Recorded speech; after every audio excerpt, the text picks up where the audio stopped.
The Republicans have been on a long crusade to depict Obama as being anti-religion.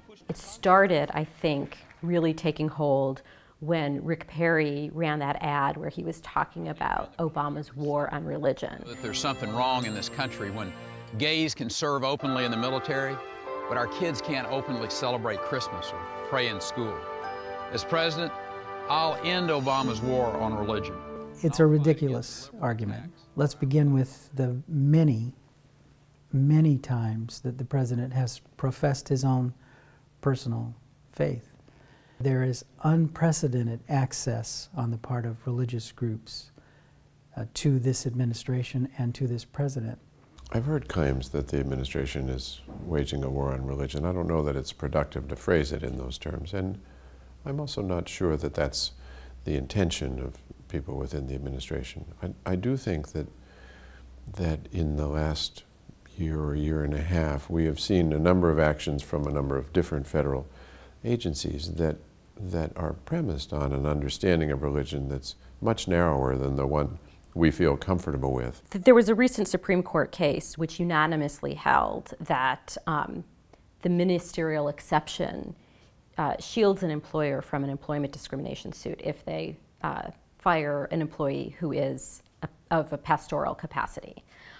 In their amicus brief in the case, the administration took the opposite position. So the Republicans have really seized on that as evidence that the administration is hostile to the church.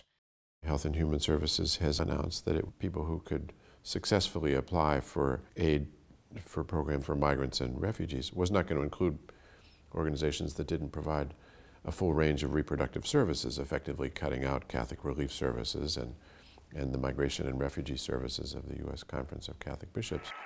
Well, the Republican candidates are doing this because they want to rile up their base that has been convinced that we are a Christian nation that is under assault from secular interests. They point back to 1962 when the Supreme Court ruled that officially sponsored prayer in school was unconstitutional. They talk about people who don't want the 10 Commandments posted in public places as being against the Judeo-Christian values they claim this country was founded on. We're engaged in a cultural struggle with a secular elite that believes that life is random and has no moral meaning. Newt Gingrich portrays Obama as being a secular socialist. He used this in particular in reference to the rule requiring employers to provide contraceptive coverage in their insurance plans.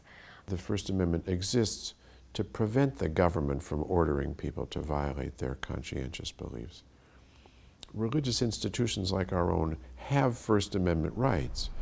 We are a Catholic institution and we try to observe the moral and religious teachings of the Church. And the Church has consistently reaffirmed its opposition to artificial forms of contraception.